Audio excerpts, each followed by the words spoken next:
SB online একাডেমিতে সকলকে স্বাগতম। আমি সুমন আছি তোমাদের সাথে। ছোট্ট বন্ধুরা, আজকে আমরা পঞ্চম শ্রেণীর ৬৮ পৃষ্ঠার মধ্যে যে অঙ্কগুলো রয়েছে এগুলোকে সবচেয়ে সহজ নিয়মে কিভাবে করে সমাধান করা যায় এই বিষয়টি শিখব। চলো তাহলে শুরু করা যাক। বন্ধুরা, আমরা যদি ৬৮ পৃষ্ঠার একদম উপরে লক্ষ্য করি, এখানে ৪ নম্বরে বলা হয়েছে ২.১৩ গুণ ৬ গুণটি ব্যাখ্যা করি। দেখো, এই গুণটি কিন্তু আমাদেরকে ব্যাখ্যা করতে বলা হয়েছে। একটু নিচে লক্ষ্য করলেই কিন্তু আমরা এখানে দেখো একটি ব্যাখ্যা দেখতে পাচ্ছি। শুরুতে আমাদের বলা হয়েছে ২.১৩ গুণ ৬। এখন যদি আমরা আরেকটু নিচে লক্ষ্য করি, এখানে বলা হয়েছে ২.১৩ হলো 0.01-এর ড্যাশ একক। তাহলে এই লাইনটি দ্বারা আমাদের কী বোঝানো হয়েছে? এটি দ্বারা বোঝানো হয়েছে ২.১৩-এর মধ্যে কতটি 0.01 রয়েছে, এটি কিন্তু আমাদের বের করতে হবে। ঠিক আছে, তাহলে এটিকে আমরা কীভাবে করে বের করব? আমরা এই ২.১৩কে যদি 0.01 দ্বারা ভাগ করি, তাহলে আমরা পেয়ে যাব যে এর ভিতরে কতগুলো 0.01 রয়েছে। অর্থাৎ ২.১৩ হলো ২.01-এর কত একক, সেটি কিন্তু আমরা পেয়ে যাব। তাহলে আমরা যদি ভাগ করি, কীভাবে করে ভাগ করব? দেখো, এখানে রয়েছে ২.১৩, তাই না? এইখানে যে দশমিকটা রয়েছে, এই দশমিকটাকে যদি আমরা লক্ষ্য করি, দেখো ডান পাশ থেকে আমরা যদি দেখি, ডান পাশ থেকে কত সংখ্যার আগে দশমিক রয়েছে? ১ সংখ্যা, ২ সংখ্যা, ২ সংখ্যার আগে কিন্তু দশমিক রয়েছে। এবং এইখানেও কিন্তু আমরা দেখতে পাচ্ছি ডান পাশ থেকে লক্ষ্য করলে ১ সংখ্যা, ২ সংখ্যা, এই ২ সংখ্যার আগে কিন্তু দশমিক রয়েছে। তাহলে আমরা কি করব? আমরা যদি ভাগের ক্ষেত্রে এই দশমিকটাকে এইভাবে রেখে কিন্তু ভাগ করা যায় না, যার কারণে আমরা যদি দশমিকটাকে একদম শেষে নিয়ে আসি, দেখো কীভাবে করে শেষে নিয়ে আসবো। এই দশমিকটাকে যদি আমরা এই শেষে নিয়ে আসি, তাহলে ও কতটি ঘর টপকে শেষে চলে আসবে? দেখো, এই দেখো কতটি ঘরকে টপকে যেতে হবে? ১টি ঘর, ২টি ঘর, এই ২টি ঘরকে টপকে কিন্তু ও চলে আসবে এইখানে, তাই না? এবং তাহলে এই যে দশমিকটা রয়েছে, ওকেও কিন্তু ২ ঘর টপকে এই পাশে চলে যেতে হবে। তাহলে দেখো, ও যদি ২ ঘর টপকে চলে যায়, ১ ঘর, ২ ঘর, এই ২ ঘর টপকে যদি এই পাশে চলে আসে, তাহলে কিন্তু এইখানে আমরা যে সংখ্যাটা পাচ্ছি, এখানে পাবো কিন্তু 0.01, তাই না? কারণ দশমিকটা তো একদম শেষে চলে আসলো। তাহলে 0.01 মানে কি? এটির অর্থ কিন্তু আমরা বুঝতে পারি শুধুমাত্র ১। কারণ যে কোনো সংখ্যার শুরুতে যদি শূন্য থাকে, এই শূন্যগুলোর কিন্তু কোনো দাম থাকে না, তাই না? তাহলে এখানে আমরা পাচ্ছি শুধুমাত্র ১। এবং এইখানেও কিন্তু এই দশমিকটা এখন আর নেই, এই দশমিকটা চলে আসলো এই মাথায়। তাহলে এইখানে মোট হয়ে গেল ২১৩, তাই না? ২, ১, ৩, এই তিনটি একত্রে হয়ে গেল ২১৩। এখন এই ২১৩কে যদি আমরা 0.01 অর্থাৎ শুধুমাত্র ১ দ্বারা ভাগ করি, তাহলে কতবার ভাগ যাবে? আমরা কিন্তু ২১৩কে ১ দ্বারা ভাগ করলে ২১৩ই পাবো। তাহলে আমরা এই যে খালি ঘরটি দেখতে পাচ্ছি, এখানে লিখে দেব ২১৩ একক। ঠিক আছে, আবারও বিষয়টা বোঝার চেষ্টা করে, এইখানে যে সংখ্যাটা থাকবে, এই সংখ্যাকে যদি আমরা 0.01 দ্বারা ভাগ করি, তাহলেই কিন্তু আমরা পেয়ে যাব যে এই সংখ্যাটি 0.01-এর কত একক। ঠিক আছে, আমরা ভাগ করে যেহেতু পাচ্ছি ২১৩, তোমরা আলাদা জায়গাতে চাইলেও ভাগ করে দেখতে পারো। ২১৩ই কিন্তু আমরা এখানে লিখে দিব। আচ্ছা, আমাদের এই লাইনের কাজ কিন্তু শেষ। এবারে নিচে বলা হয়েছে ২.১৩ গুণ ৬ হলো 0.01-এর ড্যাশ গুণ ড্যাশ একক। তাহলে আগে আমরা কি পেয়েছি? আগে কিন্তু আমরা পেয়েছি ২১৩ একক, তাই না? এতটুকুর মধ্যে রয়েছে ২১৩ একক, যার কারণে এই ২১৩কে কিন্তু আমরা শুরুতে লিখবো, আমরা লিখবো ২১৩। এবং এরপরে গুণ রয়েছে, গুণের পরে এইখানে আমরা কত লিখবো? এই যে ৬ রয়েছে, দেখো এই ২.১৩-এর সঙ্গে কিন্তু গুণ করা হয়েছে ৬কে, তাই না? যার কারণে এই 6কে কিন্তু আমরা এই খালি ঘরে লিখে দেবো, এই খালি ঘরে লিখে দেব। তাহলে নিচের লাইনে এসে এই ২১৩ এবং ৬কে যদি আমরা গুণ করি, তাহলে কিন্তু আমরা উত্তরটিকে পেয়ে যাব। এখন বলা হয়েছে এইভাবে ২.১৩ গুণ ৬ সমান সমান যদি আমরা এই দুটিকে গুণ করি, তাহলে কত পাবো? আমরা পাবো হচ্ছে ১২৭৮। তোমরা চাইলে আলাদা জায়গাতে গুণ করে দেখতে পারো। এখন এই যে ১২৭৮ আমরা পাচ্ছি, এখন এই ১২৭৮-এর মধ্যে কিন্তু আমাদের দশমিক বসাতে হবে। ঠিক আছে, কারণ আমাদের প্রশ্নে অর্থাৎ অঙ্কে কিন্তু দশমিক ছিল। এই দেখো, এখানে কিন্তু দশমিক ছিল। এবার আমরা দেখব যে প্রশ্নে কোন জায়গাতে দশমিক ছিল, অর্থাৎ ডান পাশ থেকে কতটি অঙ্কের পরে দশমিক ছিল। দেখো, আমরা এখানে দেখতে পাচ্ছি ১টি অঙ্ক, ২টি অঙ্ক, এই ২টি অঙ্কের পরে যেহেতু দশমিক ছিল, যার কারণে আমরা উত্তরে গিয়েও ২টি অঙ্কের অর্থাৎ ডান পাশ থেকে কিন্তু আমাদের দেখতে হবে। ঠিক আছে, ডান পাশ থেকে ২টি অঙ্কের আগে কিন্তু আমাদের একটি দশমিক বসাতে হবে। দেখো, ১টি অঙ্ক, ২টি অঙ্ক, এই ২টি অঙ্কের আগে কিন্তু আমাদের এইখানে একটি দশমিক বসাতে হবে। তাহলে হয়ে গেল ১২.৭৮। আমরা কিন্তু গুণফল পাচ্ছি ১২.৭৮। দেখো, এটিকে কিন্তু আমাদের সমাধান করা হয়ে গেল। এরপর যদি আমরা আরেকটু নিচে লক্ষ্য করি, দেখো এখানে কিন্তু আমরা এই গুণ অঙ্কটিকে দেখতে পাচ্ছি 2.01কে যখন আমরা 6 দ্বারা গুণ করলাম, গুণ করে আমরা পাচ্ছি কত 1278, তাই না? আমরা কিন্তু এর আগে দশমিকের গুণ শিখেছি। আমরা যখন দশমিকের কোনো গুণ করব তখন কিন্তু এই দশমিকটাকে আমরা মনে মনে উঠিয়ে দেবো। আমরা মনে করবো যে এখানে কিন্তু কোনো দশমিক নেই। যখন আমরা নর্মালি গুণ করবো, দেখো তখন আমরা কিন্তু এখানে পেয়েছি 1278। এবারে গুণফলটা যখন আমরা পেয়ে যাব তখন কিন্তু এইখানে এসে আমাদের দশমিক বসাতে হবে, তাই না? আমরা দেখতে পাচ্ছি এইখানে এক ঘর দুই ঘর আগে যেহেতু দশমিক রয়েছে, আমরা কিন্তু সবসময় উল্টো পাশ থেকে দেখবো, অর্থাৎ ডান পাশ থেকে দেখবো। 2 ঘর আগে যেহেতু দশমিক রয়েছে, যার কারণে আমরা কী করবো, আমরা কিন্তু এই উল্টো দিক থেকে অর্থাৎ ডান পাশ থেকে 2 ঘর আগে দশমিক বসাবো। দেখো এই পাশে লক্ষ্য করলে আমাদের কিন্তু সেই বিষয়টি বোঝানো হয়েছে। আমরা যদি 2 ঘর আগে দশমিক বসাই, দেখো 1 ঘর 2 ঘর আগে দশমিক বসালে হয়ে গেল 12.78। এইভাবে করে কিন্তু আমরা গুণ অঙ্কগুলোকে সমাধান করতে পারি। এবারে যদি আরেকটু নিচে লক্ষ্য করে দেখো, এখানে কিন্তু দুটি বক্স দেওয়া রয়েছে। এখানে প্রথম বক্সে বলা হয়েছে দশমিক বিন্দুর কথা চিন্তা না করে সংখ্যাগুলো গুণ করি। আমি একটু আগে যেটি তোমাদের বলেছি, গুণের ক্ষেত্রে অর্থাৎ দশমিকের গুণের ক্ষেত্রে কিন্তু আমরা মনে করবো যে এই দশমিকটা নেই। যখন আমরা গুণ করবো তখন আমরা ধরে নিব যে এই দশমিকটা নেই। ঠিক আছে, আমরা নর্মালি যেভাবে গুণ করি সেইভাবে করে গুণ করব এবং তারপরে কি করব, গুণের যে স্থানে দশমিক বিন্দু আছে গুণফলের সেই স্থানে দশমিক বিন্দু বসাই। অর্থাৎ এই যে গুণ্য আমরা দেখতে পাচ্ছি, গুণের যেখানে দশমিক রয়েছে, অর্থাৎ এখানে কিন্তু আমরা দেখতে পাচ্ছি 2 সংখ্যার আগে দশমিক রয়েছে, যার কারণে উত্তরে গিয়েও কিন্তু আমাদের ঠিক সেই কয় সংখ্যার আগে দশমিক বসাতে হবে। আমাদের কিন্তু উল্টো দিক থেকে এক সংখ্যা দুই সংখ্যার আগে কিন্তু দশমিক বসাতে হবে। দেখো এইভাবে করে কিন্তু আমরা এই অঙ্কগুলোকে সমাধান করতে পারি। এবারে যদি আমরা আরেকটু নিচে চলে যাই, এখানে 6 নম্বরে বলা হয়েছে উপরে নিচে গুণ করো। আমরা কিন্তু এখানে অনেকগুলো গুণ অঙ্ক দেখতে পাচ্ছি। তাহলে চলো এইগুলোকে যদি আমরা একটু উপরে নিচে সাজিয়ে যদি গুণ করার চেষ্টা করি, আমরা দেখতে পাচ্ছি এখানে 6-এর 1 নম্বরে বলা হয়েছে 3.4 গুণ 7। আমরা কি করব, আমরা কিন্তু উপরে নিচে সাজিয়ে গুণ করবো, তাই না? আমাদের কিন্তু এটি বলেই দেওয়া হয়েছে প্রশ্নে। আমরা শুরুতে লিখব 3.4 এবং গুণ চিহ্ন দিয়ে নিচে লিখব 7। এখন 7 দ্বারা যদি 3.4কে আমরা গুণ করি, আমরা কি করব, আমরা শুরুতে 7 দ্বারা 4কে গুণ করবো, এরপরে 7 দ্বারা 3কে গুণ করবো। আমরা মনে মনে ধরে নেব যে এই দশমিকটা নেই, তাহলে আমরা সাধারণ নিয়মে কিন্তু এই গুণটাকে শুরুতে করব।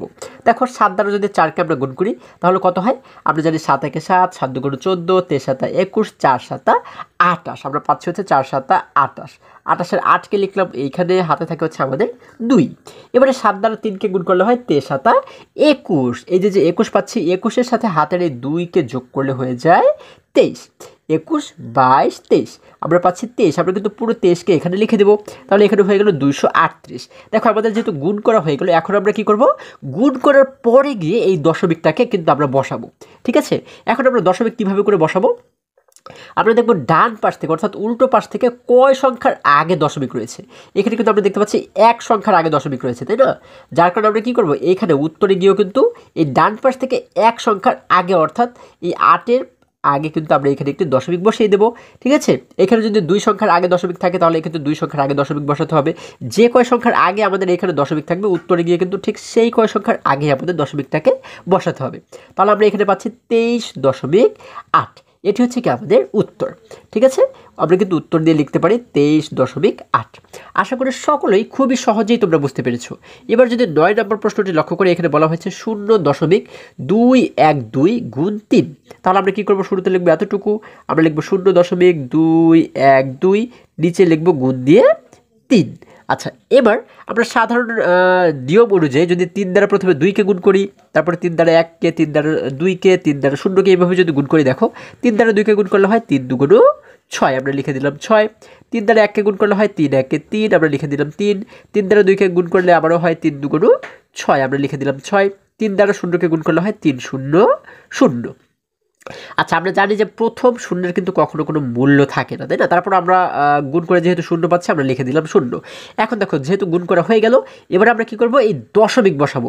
আমরা যদি দেখি এখানে কয় সংখ্যার আগে দশমিক রয়েছে, দেখো উল্টো দিক থেকে 1 সংখ্যা 2 সংখ্যা 3 সংখ্যা, 3 সংখ্যার আগে কিন্তু দশমিক রয়েছে, যার কারণে উত্তরে এসেও ঠিক 3 সংখ্যার আগেই কিন্তু আমরা দশমিক বসাবো।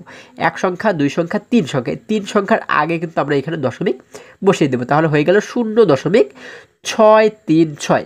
এটি হচ্ছে কি আমাদের উত্তর। দেখো কত সহজ আমরা এই অঙ্কগুলোকে সমাধান করে ফেললাম। এবার যদি এখান থেকে আরও একটি অঙ্ককে আমরা সমাধান করি, দেখো আমরা দেখতে পাচ্ছি এখানে 11 নম্বরে বলা হয়েছে 3.215 গুণ 8। তাহলে এটিকে আমরা কীভাবে করে সমাধান করবো? আমরা শুরুতে দেখতে পাচ্ছি 3.215, আমরা শুরুতে লিখবো হচ্ছে 3.215 এবং নিচে আমরা গুণ চিহ্ন দিয়ে কী লিখবো? এখানে রয়েছে 8, আমরা লিখে দেবো 8। এবার যদি আমরা গুণ করি 8 দ্বারা প্রথমে 5কে গুণ করলে হয় 5 × 8 = 40। দেখো আমরা পাই হচ্ছে 5 × 8 = 40, তাই না? 40-এর শূন্যকে কিন্তু লিখবো আমরা এইখানে, হাতে থাকে আমাদের এবারে 4। এবারে 8-এর সঙ্গে 1কে গুণ করলে হয় 8 × 1 = 8। এই যে 8 × 1 = 8 পাচ্ছি, 8-এর সঙ্গে আমরা যোগ করবো কাকে? হাতের 4কে। তাহলে 8 এবং এই 4কে যদি যোগ করি তাহলে 8 এবং 4 মিলে হয়ে যায় 12, তাই না? আমরা 12-র 2কে লিখবো এইখানে, হাতে কিন্তু থাকে আমাদের এবারে 1। এবারে 8-এর সঙ্গে যদি আমরা 2কে গুণ করি তাহলে হয়ে যায় 8 × 2 = 16, 16 এবং হাতের এই 1কে যোগ করলে হয়ে যায় 17, 17-র 7কে লিখলাম আমরা এইখানে, হাতে থাকে কিন্তু আমাদের আবারও 1। এবারে 8-এর সঙ্গে যদি আমরা এই 3কে গুণ করি তাহলে কত হয়? আমরা জানি 8 × 1 = 8, 8 × 2 = 16, 3 × 8 = 24, অর্থাৎ 8 এবং 3কে গুণ করলে হয় 3 × 8 = 24। 24-এর সঙ্গে যদি হাতের এই 1কে আমরা যোগ করি, 24 এবং 1 মিলে হয়ে যায় 25। আমরা কিন্তু পুরো 25কে এখানে লিখে দেবো, কারণ এই 3-এর এই পাশে কিন্তু আর কোনো সংখ্যা বা কোনো অঙ্ক কিন্তু নেই, যার কারণে পুরো 25কে কিন্তু এখানে আমরা লিখে দেবো। এবারে দেখো আমাদের যেহেতু গুণ করা হয়ে গেল, এখন আমরা কি করব? এইখানে এসে কিন্তু দশমিকটাকে বসাবো, তাই না? আমরা দেখতে পাচ্ছি যে এখানে কয় সংখ্যার আগে দশমিক রয়েছে? দেখো তো, 1 সংখ্যা, 2 সংখ্যা, 3 সংখ্যা, 3 সংখ্যার আগে কিন্তু দশমিক রয়েছে, যার কারণে এই উত্তরে গিয়েও কিন্তু আমরা 3 সংখ্যার আগে দশমিক বসাবো। দেখো 1 সংখ্যা, 2 সংখ্যা, 3 সংখ্যা, এই 3 সংখ্যার আগে যদি আমরা দশমিক বসাই তাহলে হয়ে গেল 25.720। তাহলে এটি হচ্ছে কি আমাদের উত্তর। আমরা উত্তর দিয়ে লিখে দেব 25.720। দেখো কত সহজ অঙ্কগুলো বন্ধুরা। এখানে প্রত্যেকটি অঙ্ক যেহেতু আমাদের একই রকম নিয়মে সমাধান করতে হবে, যার কারণে আমি কিন্তু এখান থেকে তোমাদের কয়েকটি অঙ্ক সমাধান করে দেখিয়েছি। বাকি যে অঙ্কগুলো রয়েছে তোমরা ঠিক এই নিয়ম অনুসরণ করে সমাধান করবে, ঠিক আছে? যদি কোনো অঙ্ক তোমাদের সমাধান করতে অসুবিধা হয় তাহলে তোমরা অবশ্যই কমেন্ট করে জানিয়ে দেবে, আমি অবশ্যই সেটিকে তোমাদের সমাধান করে দেখানোর চেষ্টা করব। এবার যদি আমরা আবারও বইয়ের কাছে ফিরে যাই বন্ধুরা, আমরা আরেকটু নিচে যদি লক্ষ্য করি, দেখো এখানে 5 নম্বরে আমাদেরকে বলা হয়েছে গুণ করি। দেখো এখানে কিন্তু দুটি অঙ্ক রয়েছে, 4.3 × 23 এবং বলা হয়েছে 2 নম্বরে দেখো 2.4 × 35। এই দুটি অঙ্কের সমাধান কিন্তু আমরা একটু নিচে লক্ষ্য করলে কিন্তু দেখতে পাচ্ছি। দেখো এই হচ্ছে 1 নম্বর অঙ্কের সমাধান, এটি হচ্ছে 2 নম্বর অঙ্কের সমাধান। এখন 1 নম্বরে আমরা যখন এই 4.3কে 23 দ্বারা গুণ করলাম তখন আমরা উত্তর পাচ্ছি কত? আমরা কিন্তু উত্তর পাচ্ছি 900। আমরা উত্তর পেয়েছি কত? গুণফল পেয়েছিলাম 989, তাই না? এবং এইখান থেকে আমরা কি করেছি? উত্তরে এসে কিন্তু, অর্থাৎ এই গুণফলের জায়গাতে এসে কিন্তু আমরা দশমিকটাকে বসিয়েছি, তাই না? দেখো এখানে দশমিক রয়েছে কয় সংখ্যার আগে? 1 সংখ্যার আগে কিন্তু দশমিক রয়েছে, যার কারণে উত্তরে এসেও কিন্তু আমরা 1 সংখ্যার আগে একটা দশমিক বসিয়ে দিলাম। যখন আমরা দশমিক বসালাম তখন উত্তর হয়ে গেল 98.9। একই রকমভাবে যখন 2.4কে আমরা 35 দ্বারা গুণ করলাম তখন আমাদের গুণফল হয়েছে 840। এবং এই গুণফলে এসে যখন আমরা এই দশমিকটাকে বসালাম, দেখো এখানে দশমিক রয়েছে 1 সংখ্যার আগে, যার কারণে আমরা দশমিক যদি 1 সংখ্যার আগে বসাই তার মানে কিন্তু শূন্যের আগে দশমিক এখানে বসানো হলো, তাই না? তাহলে এখানে হলো শুধুমাত্র কিন্তু 84। আমরা যদি এটিকে বলি যে 84.0 এটির যে অর্থ, এবং আমরা যদি শুধু বলি যে এটি 84 তাহলে কিন্তু ঠিক একই অর্থই হবে। কারণ আমাদের সবসময় একটা বিষয় মনে রাখতে হবে, সেটি হচ্ছে দশমিকের পরে যদি কোনো শূন্য থাকে তাহলে সেই শূন্যের কিন্তু কোনো দাম থাকে না, ঠিক আছে? আবার এই বিষয়টা মাথায় তোমরা রাখো, সেটি হচ্ছে দশমিকের পরে যদি এখানে আরও অনেকগুলো শূন্য থাকতো, আরও যদি 5টা 7টা শূন্যও থাকতো তাহলে কিন্তু কোনো শূন্যের কোনো দাম থাকে না। দশমিকের আগে যদি শূন্য থাকতো তাহলে কিন্তু সেই শূন্যের দাম থাকে, ঠিক আছে? তাহলে এটিকে কিন্তু আমরা শুধুমাত্র 84 বলতে পারি। আশা করি সকলেই তোমরা বুঝতে পেরেছো। দেখো এই বিষয়টি এইখানে কিন্তু এই যে ছেলে শিশুটিকে আমরা দেখতে পাচ্ছি, এই ছেলে শিশুটি এই বিষয়টিই বলেছে। এখানে বলেছে উত্তর 84, যা আমরা শূন্য বাদ দিয়ে লিখতে পারি, ঠিক আছে? অর্থাৎ এই 84কেই কিন্তু আমরা উত্তর দিয়ে লিখতে পারি। এবার যদি আরেকটু নিচে আমরা চলে যাই, এখানে 7 নম্বর বলা হয়েছে উপরে নিচে গুণ করো। দেখো এখানে কিন্তু আমরা কিছু গুণাঙ্ক দেখতে পাচ্ছি, তাহলে এইখান থেকে যদি কিছু অঙ্কের সমাধান আমরা করার চেষ্টা করি, দেখো আমরা দেখতে পাচ্ছি এখানে 7-এর 1 নম্বরে বলা হয়েছে 2.3 × 16। তাহলে এটিকে যদি আমরা গুণ করি, দেখো শুরুতে রয়েছে 2.3 এবং নিচে আমরা লিখবো হচ্ছে গুণ দিয়ে 16, আমরা গুণ চিহ্ন দিয়ে লিখে দেবো হচ্ছে 16। এখন আমরা জানি এই যে 16 নিচে রয়েছে, এই 16-র ছয় দ্বারা প্রথমে আমাদের এই উপরের দুটি অঙ্ককে গুণ করতে হবে, আবার এরপরে কিন্তু এক দ্বারা এই উপরের দুটি অঙ্ককেই আমাদের গুণ করতে হবে। তাহলে শুরুতে যদি 6 দ্বারা আমরা গুণ করি, 6 দ্বারা 3কে গুণ করলে হয় 3 6 18, 3 6 হয় হচ্ছে 18, তাই না? 18, 8কে লিখলাম আমরা এইখানে, হাতে থাকে আমাদের 1। এবারে 6 দ্বারা 2কে গুণ করলে হয় 6 2 12, 12-র সাথে হাতের এই 1কে যদি আমরা যোগ করে দিই, 12 এবং 1 মিলে হয়ে যায় 13। আমরা কিন্তু পুরো 13কে এখানে লিখে দেবো, কারণ 2-এর এই পাশে কিন্তু আর কোনো সংখ্যা বা অঙ্ক নেই, যার কারণে পুরো 13কে কিন্তু আমরা এখানে লিখে দেবো। এবারে দেখো 6 দিয়ে যেহেতু আমাদের এই দুটিকে গুণ করা হয়ে গেল, এখন আমরা নিচের লাইনে এসে 1 দিয়ে দুটিকে গুণ করবো, তাই না?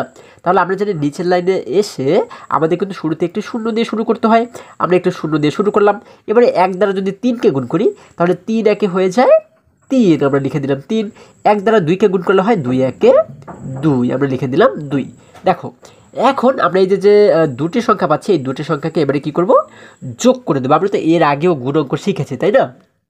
যদি এই দুটিকে যোগ করি, 8 এবং 0কে যোগ করলে হয়ে যায় 8, লিখে দিলাম 8। 3 এবং 3কে যোগ করলে হয় 6, 3 এবং 3 মিলে হয়ে যায় 6, লিখে দিলাম 6। 1 এবং 2 মিলে হয়ে যায় 3, লিখে দিলাম 3। দেখো এখানে আমরা কিন্তু পাচ্ছি 368। আমাদের কিন্তু গুণ করা হয়ে গেল, তাই না? এবার আমাদের কি করতে হবে, আমাদের কিন্তু দশমিকটাকে বসাতে হবে সঠিক জায়গাতে, তাই না? দেখো আমরা এবারে লক্ষ্য করব যে এইখানে কয় সংখ্যার আগে দশমিক রয়েছে, উল্টো দিক থেকে অর্থাৎ ডান সাইড থেকে কয় সংখ্যার আগে দশমিক রয়েছে। আমরা দেখতে পাচ্ছি 1 সংখ্যার আগে কিন্তু দশমিক রয়েছে। এই 3কে একটি মাত্র সংখ্যা, মানে একটি কিন্তু অঙ্ক, তাই না? তাহলে 1 সংখ্যার আগে যেহেতু দশমিক রয়েছে, যার কারণে উত্তরেও কিন্তু আমরা 1 সংখ্যার আগে দশমিক বসাবো, অর্থাৎ 1 সংখ্যা মানে হচ্ছে এই 8, এই 8-এর আগে কিন্তু আমরা একটি দশমিক বসিয়ে দেবো, তাহলে হয়ে যাবে 36.8। এটি হচ্ছে কি আমাদের উত্তর। দেখো কত সহজ। এবার যদি 5 নম্বর অঙ্কটি লক্ষ্য করি, এখানে 5 নম্বরে বলা হয়েছে 24.5 গুণ 26। তাহলে আমরা শুরুতে লিখবো হচ্ছে 24.5 এবং নিচে গুণ চিহ্ন দিয়ে লিখবো হচ্ছে 26, আমরা লিখে দিলাম 26। এখন যদি আমরা ঠিক একই রকমভাবে গুণ করি, আমরা প্রথমে 6 দ্বারা উপরে 3টিকে গুণ করব, তারপরে 2 দ্বারা উপরে 3টি অঙ্ককে গুণ করব। 6 দ্বারা প্রথমে 5কে গুণ করলে হয় 5 6 30, 30-এর শূন্যকে লিখলাম আমরা এখানে, হাতে থাকে হচ্ছে আমাদের 3। এবার 6 দ্বারা 4কে গুণ করলে হয় 4 6 24, 24 এবং এই হাতের 3কে যদি আমরা যোগ করি, 24 এবং 3 মিলে হয়ে যায় 27। 27-এর 7কে লিখলাম আমরা এইখানে, হাতে থাকে কিন্তু আমাদের এবারে 2, তাই না?